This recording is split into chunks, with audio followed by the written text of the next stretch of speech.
Welcome, welcome to Break Free and Thrive. In our interview highlight today, I'm spending time with Jenn Foster. And Jenn Foster is someone that I met recently, and I've been hugely a fan and hugely impressed by all that she has accomplished, including being, yes, she's a self-publishing expert and book writing guru, but she also has 11 best-selling books behind her. And I'm sure as we're speaking, she's got another one in the works because Jenn does not sit still.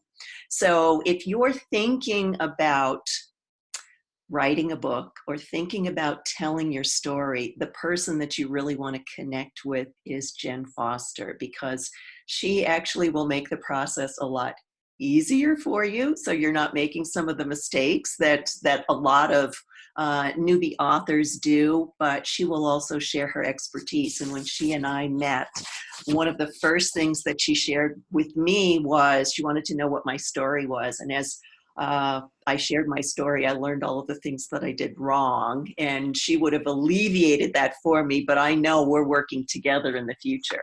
So please welcome Jenn Foster. Thank you. Great. Thanks, Karen, for having me today. Yes.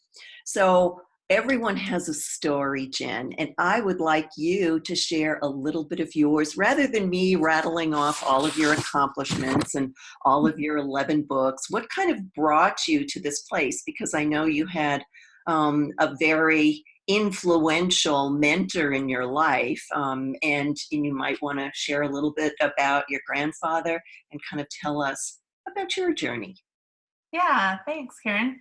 Yeah, so my journey started, I've always wanted to be an entrepreneur. So actually in college, I was taking business classes, and that's where I met I call him my starter husband.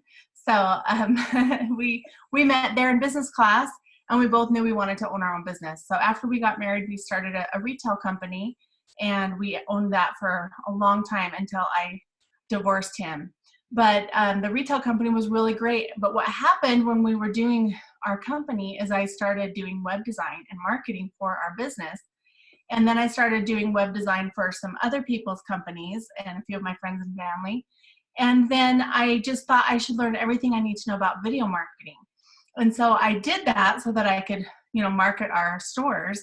And I just got excited about helping other people hit number one on Google. And so for the last, 12 or 13 years, I've been doing that, helping people with SEO and web design and video marketing. But what happened was, to kind of get into kind of my mentors, and my dad and my grandpa were both entrepreneurs. And my grandpa actually started, I actually got to hear him tell some stories. I got the opportunity to ride in the car with him when I was a teenager. And we had like 3-hour drive to get back to Wyoming from Utah. And he just told me so many stories about when he was a kid. And one of the first businesses he started was he bought a bunch of roller skates, and he rented out the ballroom, the dance hall. He rented that out, and he would rent out roller skates. So he turned the dance hall into a roller skating rink for the weekend or for the night. And he did that for a while when I think he's a teenager, like 18, 19 years old. But then he went on to build big company and help his nephew build a huge company and corporation. So he was definitely a true maverick for sure. But I learned from him. What's that? It's in your blood. Yeah, it's in my blood. I learned from him and my dad. He always had an entrepreneurial spirit and strove to teach us that as well. But yeah, so after I got divorced, I was really fortunate to have my marketing company to fulfill and use that for bills and that sort of thing. But what happened was I was invited to write a book with my good friend Pam Hendrickson. She invited me, and the book was with Dan Kennedy. He's like a marketing guru. And so the book was called Stand Apart, and it's me on the front cover with Dan Kennedy. And what happened was overnight, like I just became the instant expert. I think at the time I had about 5 years behind me, but when I had that book, it just instant credibility, right? So I got a bunch of different phone calls and People were calling me, wanting me to white label their marketing services for their marketing company. Like it was pretty awesome. But from there, I was challenged to write my own book. So I wrote Video Marketing for Professionals.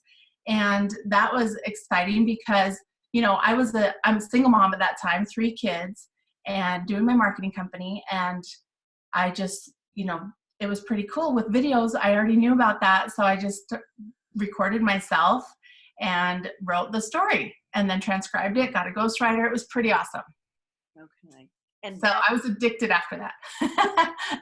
And as a result of looking at all of the books that you have written, a lot of them are about telling your story, sharing your legacy. And I think that's really important because I don't know how many people realize how important their story is.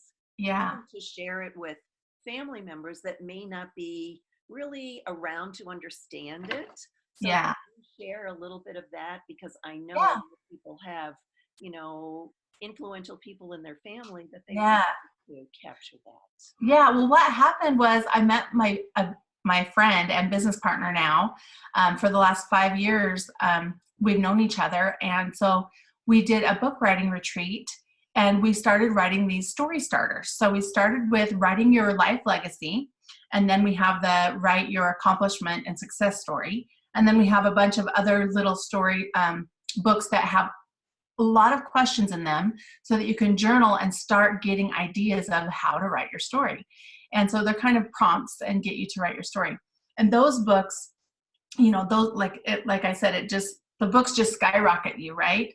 So I get asked to speak on stages and we do book writing workshops and all of that kind of thing because I think they say 80% of people want to write a book, but only 1% actually write it. And a lot of the times it's because they don't know how, right? So that's what we help people do is what are the questions that they need to answer to help them start telling their story. And then with technology today, unless you love to type or love to write, I say just talk, right? We all are really good at talking. We just got to get what we know out. Absolutely. Well, and that's one of the funny things, women that are going through changes in their lives, and that's really who this spotlight is for. They want to tell you about kind of the struggles that they had and how they overcame those and where they are. And it's actually very similar to the life story that you have as well. Growing up, you were around, family members that shared their business challenges and you saw their success. And at the same time, as you're starting your career after college, and knew what you wanted to do and are in this marriage and things kind of change. And when things change, that's kind of like the key time to focus in on, what happened and how I survived it. And what are those key lessons that I learned, but also what are the things that helped me get through it. So I want to ask you, were you someone that journaled, as you were, going through some of your challenges, and that's how you kind of got to, okay, now I know what the next book is going to be on. Now I know what I'm doing next. Yeah, I've always journaled. Ever since I was a teenager, I journaled. And I would say through the rough times, I still continue to journal, but I will admit I didn't write down everything I should have. And I know that it was because I was thinking, who's going to read this after? I don't want to put everything down. But I did put some struggles and different things that I had. I mean, because when I give talks, people always say, well, talk about, your adversities. And I say, well, which one do you want to learn about? Do you want to know about my bankruptcy, my foreclosure, or my divorce? Which one do you want to know? And I actually saved my house. We didn't quite get foreclosure, which is nice. I got to sell it for what it was worth. But yeah, so, the story, part of the story is your struggle, and definitely journaling. One of the things that we do now is make journals. Part of our company, my business partner and I, we have over 1,800 journals on Amazon and guest books. And I just really believe in writing things down. And it really is different than typing. If you're typing something even into your phone, it's different than if you're writing it down on paper. It's a different action that goes on in your brain and subconscious level. And the other thing I want to also make note of is when you take a look at, earlier in your life, yes, you're learning how to write and cursive is not, as prevalent as it was. but kind of look at those patterns that we have.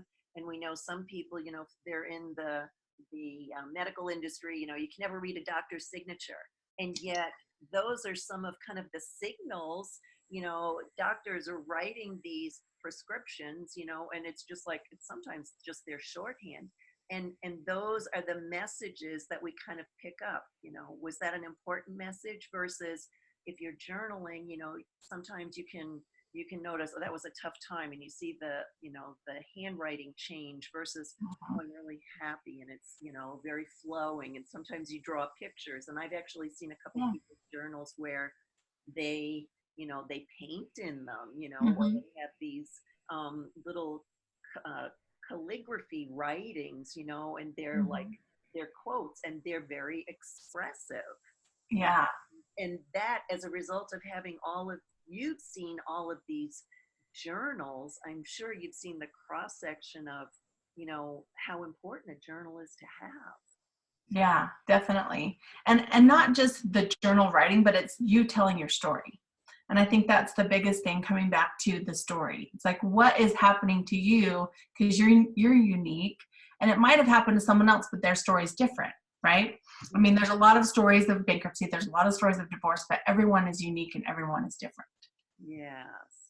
So, and if we talk about, and I think you had mentioned the statistic that there are so many people that talk about writing a book, and there's only 1% that actually writes the book. And I Mhm. have to say, that's also where I was for a long time. I've kept saying, oh, I want to do this, I want to do this, and I kept saying, well, what am I going to write about? Oh, I don't know. We'll just put it on the back shelf, and we'll think about it at a later point in time. So if someone is thinking, you know, oh, I want to write a book, and they're not really sure what they want to write, should they be starting with journalizing, you know, some of the things that are important to them, or should they be thinking about some other things?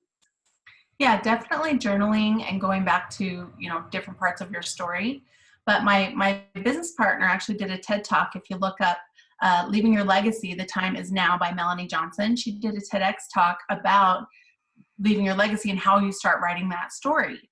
And it really is very simple. It's just coming up with those 10 frequently asked questions. It's like, what do people ask you all the time? Like people always, people are always asking me, how did you do this as a single mom? Or how did you write 11 books, right? So that's where I start. Okay, I'm going to answer that question. It's like, what are those top 10 questions that people ask you? And then think about, well, what are the top 10 should ask questions? It's like, if they only knew this about me, they would be asking me this, right? Yeah. So when you come up with those questions and answer those, now you kind of have all of this information in different stories. But the key is, after you've answered the question, is to come up with the stories. So 1 to 3 stories for each question, whether it's about you or a third person, something that happened to someone else. Either way, it's about getting down stories, because that's what people like, is hearing the stories. Right. And it's the curiosity in the Mm-hmm. story. Oh, she wrote 11 books, you know, 11 bestsellers. Oh my goodness, there's a secret to that. We want to know what that secret is. Right. Okay. Exactly. The other thing I wanted to ask about was the publishing industry. And I know that you've done a lot of self-publishing, and I think that's the way to go Mm-hmm. today. But can you just share a little bit about, you know, how the industry has changed? Yeah, for sure. Yeah, I have some of my books here. But actually, the last one we wrote was about the 7 mistakes when publishing, when choosing a publisher. And the industry has definitely changed.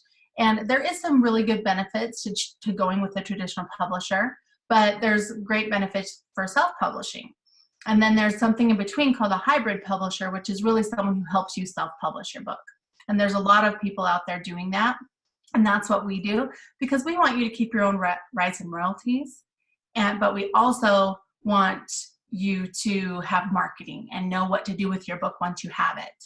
And so that's where we teach you, how to make the ROI on your book, like with my Books to Bucks, and how to, I guess I would say the major difference between self-publishing and a publisher is that your book is like, you are in control of your book, right? So you get to decide more of the cover and the interior and that sort of thing. But with a traditional publisher, they're kind of guiding you in that way. So they're kind of choosing some of it or changing some of your words.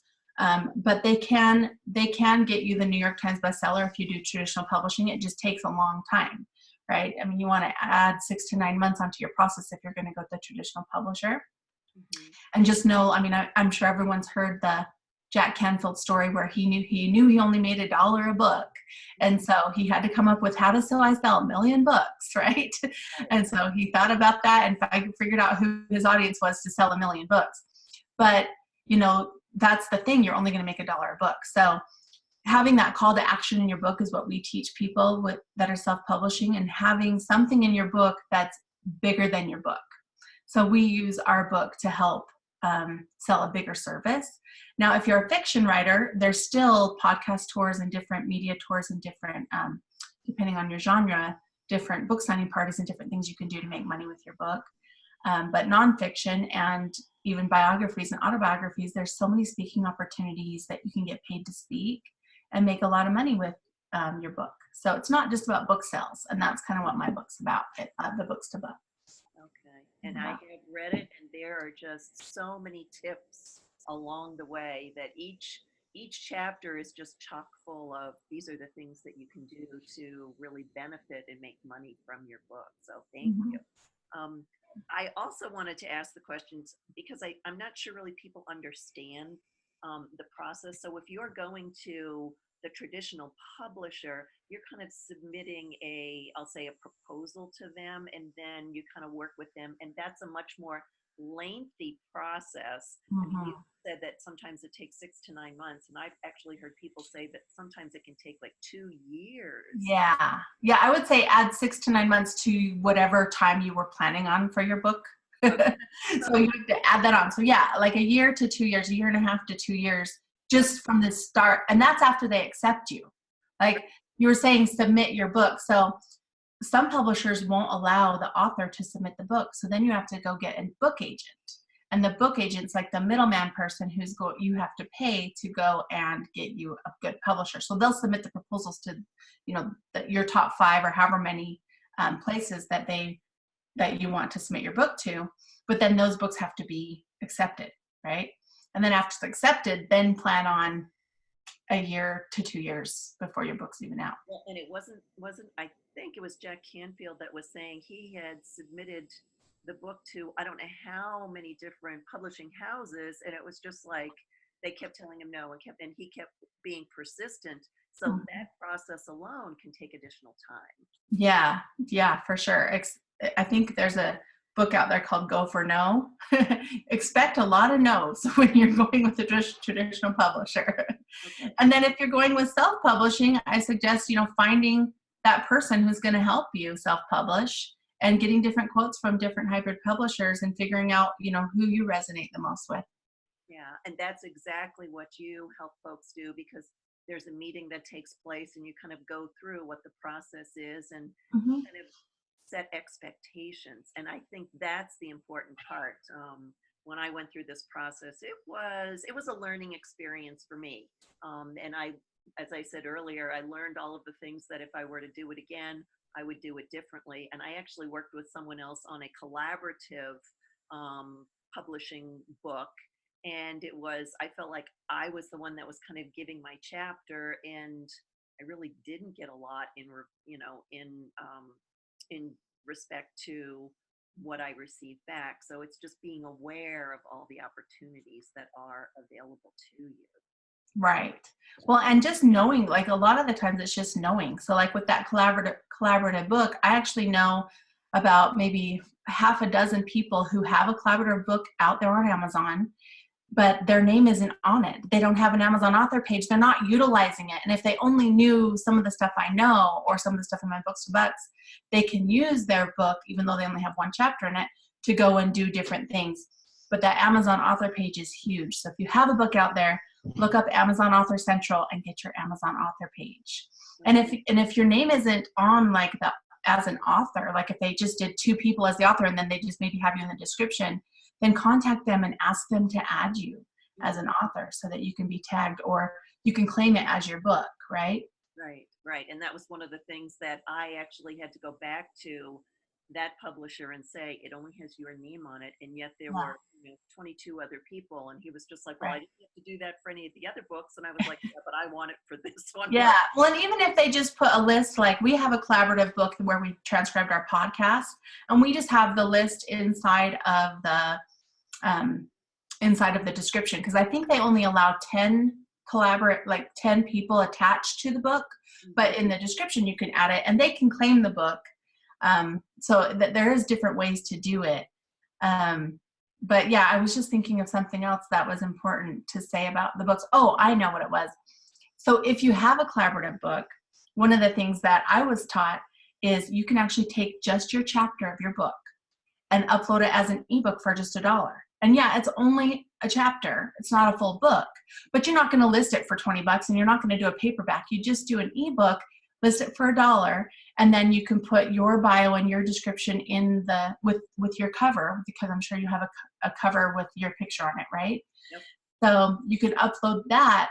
And you should have all the files, and if you're not, then ask the collaborator to give them to you, and you can claim that for sure, right? So it at least shows that you have your chapter, and then if they're not allowed to claim the paperback or the hardback, then at least you have that up there, so they know that you are in that book and you're part of that book. Great, thank you. That's really Yeah. a great tip to know. And sometimes people aren't aware of that when, they get all excited about being in a collaborative book, and then it's like, okay, and there's not and I'm going to say the publicity for it, the publicity Yeah. going to the initial person that's actually pulled the group together. So Right. one of the other things that I wanted to ask about was lessons learned. I think you've shared a little bit, but from the standpoint, what have you learned about from writing your first book and you've gone through 11 different books. So is there kind of something that you've kind of said along the way, this actually has made my life a lot easier, or this is something that has really helped the process for me? Yeah, for sure. I would say the number one thing is I'd say two things. The number one thing is your book cover, and number two is your title. So I've definitely learned from the very first book to the last book that we did that, hiring a graphic designer is really worth the money. So, whether it's a local person you find or someone overseas, wherever you find the graphic designer, a freelancer or whatever, you should hire a graphic designer. And even though you have an idea of what you think the book could be, and even if you think you can do it, I built websites and I've designed lots of things, but when I don't do it myself and I hire a graphic designer to do it, it's a way better cover, especially for my own books. And I have created book covers for some of our authors, and sometimes I get in that creative mode and it's great, but I know for my books that we do with my name on it, hiring someone else to do my cover is definitely worth the money. Definitely. And I'd say, I'm sorry, the other thing I wanted to ask about was the title, because to me, it's the title is whether you decide yes or no, I want it. Right. And then the title is the second thing. Yeah. So the mistake of people coming up with like a catchy phrase or like a funny word for their title is just not okay. And the reason is because Amazon is a search engine. So like, for instance, one of our authors, actually, she has a book coming out in a couple weeks called Thrive in the Journey. And originally she wanted to have Journey spelled the same way that her daughter's name is spelled, which is a great idea. And it means a lot, right? But also it's not going to be okay when people are searching in Amazon, because people don't know to spell it a different way. And people won't really know that's her daughter's name until they read the book, right? So to spell Journey a different way, just to be clever and cute and because it's emotional, is fun and exciting, but it's not going to get you sales, and it's not going to help people find your book. So making, little things like that. And then the title definitely has to have keywords in it. So I actually have a friend who got to speak on stage at a conference in Las Vegas because his book had the little phrase word of mouth advertising in it. Now, if you look up his book on Amazon, his subtitle is so long, you would think that is so wordy and awful. Like, who would write that subtitle? I mean, it is seriously like, it's about social media marketing, and then it has like lines and lines and lines of the subtitle. But one of the things he put in there was word of mouth advertising. Well, the person looking for a speaker typed that into Amazon and found his book, and they asked him to come speak at his name's John Cody, if you want to look up his book. And he spoke at their conference in Vegas, and it was a health, what is it called? Medical tourism. So it was like a medical tourism conference. And so he spoke and did his talk about social media and marketing and how to market. And then they asked him to come back and speak the next year as a keynote speaker. Because what he did at that event was he actually went around and interviewed all the booth vendors with his microphone, and he transcribed those interviews, and he put it into another book. He wrote another book about social media marketing just for medical tourism. And so, of course, they love that because they could learn specific niche. And then he came back as the keynote speaker. And in that audience, there was I think it was the country of Bahrain. It could have been another country because I have another friend who got a deal with Bahrain. Anyway, one of the countries, like their medical tourism budget for marketing, they hired him as their coach and consultant for that. So it's pretty awesome what you can do by just making sure you have the right title and subtitle. Yeah. And who knows, and it's working with the right person that can say, oh, that title's too long. Let's come up with something else. And that's actually what your specialty is. Yeah. One of my favorite parts of helping people with their book is my business partner and I, and the person, sometimes their spouse as well. We're all on the phone with the author, and we're all collaborating and figuring out and brainstorming what the title will be. But, that's how, we came up with the 7 costly mistakes in choosing a publisher. And the subtitle in that is Self-Publishing Secrets That Will Save You Thousands. But even Books to Bucks, the top 20 ways to make money with your book, even if you haven't written it yet. And that one is really key because you can actually publish a book with a title and a cover. So if you don't have it written yet, Amazon lets you do pre-sales, which is really cool. So if you haven't even written your book yet, Amazon gives you 3 months. You can have your book for sale, and then you have 3 months to get your book done. And it's a really good accountability because you have to upload that book in less than 3 months. So you're going to get that written, right? Absolutely. So one of the things I wanted to ask now was, as a result of providing your expertise on our interview today, I would like to know, how do people get in touch with you? And is there an opportunity that they have to connect with you? And I'm going to ask you how you would like them to reach you. Yeah, they can contact us on our website. It's eliteonlinepublishing.com. And they can just find us there. There's a submission if you want to submit your book to us, or you can just click the contact page and contact us. You can always give us a call. But yeah, I actually have a phone number. If you want to text your name and email to the phone number, I do have a free book to give you today. It's the How to Write Your Story of Accomplishment and Success Story Starter. And if you just text your name and email to 832-572-5285, then that PDF will be delivered to you. And then you can start answering all the questions, right? Start writing your story. And that actually is a good segue into, the best way to start is to work with someone that's been there. Work with someone that's accomplished, and they know all of the, I'm going to say shortcuts, but they know the path to success.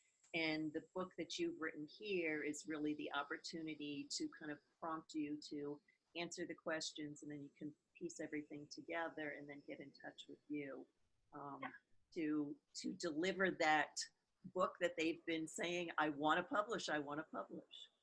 Yes. Okay. So as a result, I actually just wanted to kind of go through, because you've had so many books and they really cross the gamut. I mean, I saw that there was one that was like a dad's daily planner. Oh, right. Yeah, that's some of our planners and journals. So we have a dad's daily planner. We did a whole series of planners, which we actually just finished a new series, but we did these whole series of planners and we did different covers. So this one's the Happy Everything Daily Planner, and we have the Achievement Daily Planner, and then we had the dad planner. We had a mom's planner. So we did a bunch of series of planners right before we did our journals. And then now we actually have, I just sold my copy. I need to order some more, but we actually have a daily planner now called the Elite Daily Planner. And you can look that up on Amazon. And what's really cool about that book is it's kind of your, goal setting and weekly planning. And you write it down, right? It's not in your phone. You're writing it down, which is really going to help you achieve the goals that you want to set. And then the really cool thing about it is if you flip to the back, we actually have 20 free books in the back. So we have collaborative people that have said that they'll give away their free book. So some really great millionaires and mentors of ours. Mike Koenigs is one, Laura Langmeyer, and some of our authors who are giving out. One of my favorite books is Declare Your Dreams. And that book, it has so many manifestations in it, and it's just a wonderful book. Our author from Bahamas wrote that book, and it's just a wonderful book. So there's a bunch in there, a bunch of books to get for free, which is really cool. And you get to figure out your goals and write down everything for your planner. Well, and as people are planning towards the end of the year, kind of taking that look of what they established as goals for the beginning of the year, and then you get to the last quarter and it's like, okay, what are the things that I really want to focus on? It's great to be able to focus on that, but then starting the year fresh with a new planner, and there may be one that's in your repertoire of all of the planners that you have. That's really what's going to help people kind of accomplishing their goals personally, but also about putting that life story together and creating the legacy story. So looks like there's a lot of things that are in store for next year that people can really focus on, starting it with being very goal oriented, in addition to making the connection with the right people to get those books in their hands so that they can share their story. Yes. Yeah. So as a result of being a bestseller publisher, and as a result of helping others with writing their story, you've also mentioned that you do a lot of speaking. And I actually wanted to ask the question because I think a lot of people want to get their story out there, but then they don't realize what follows as a result of sharing your story. It's not like writing the book and then it goes on the shelf. There are things that follow that. So could you share a little bit about that? Yeah, like not everyone wants to be a speaker, but it does happen. I mean, we always help our authors do a book signing party. And of course, any workshops that you want to do and talk about different things that that are in your book is really good. But what happens when you write a book and you're an author, and when you become a best-selling author, people find your book just like John Cody, and they call you and ask you to speak. And so one of our mentors, Lisa Sasovich, she says your book is your talk and your talk is your book. So when you write a speech, a lot of times part of that speech is your book, or the book is just more stories, right? So whether it's a 10 or 12-minute talk or a 20-minute talk or an hour talk, it's really good to just get up there on stage and tell your story and share with people what you know. Thank you so much, Jen. Yeah. And that legacy. The time that you spent with us today, sharing with us, how you can share your story, get published. You're willing to help folks actually achieve the opportunity of writing their story. And if they will mail their email and name to the telephone number 832-572-5285, they're eligible for a free book, which is How to Write Your Story of Accomplishment and Success. And I think that is an awesome gift. Thank you so much for honoring us today and telling us about how to become a published author. My pleasure.